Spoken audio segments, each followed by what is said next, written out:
Hey, tap out, front yard fighting. Front yard fighting. Number 1. Choke. Alex versus Aidan. Alright, good. No fighting, punching, kneeing.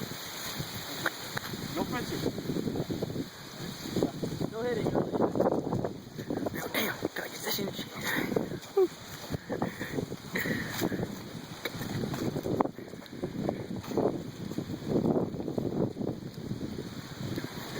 Gotta get the walk around. Yeah.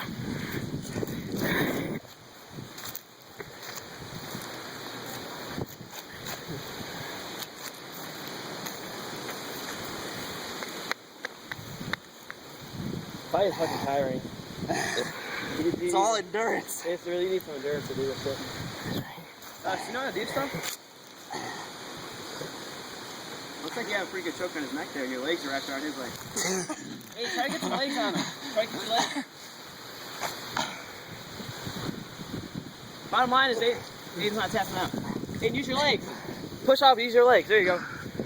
Sorry. Push off that fucking ground. Push off that ground. Push off, yeah, there you go, use your legs. Get out of that shit. This is some good footage right here, man. Alex is a good choke on him, kind of. This is a good shit. Oh, fuck me. Alright, we're ready for a good wide one.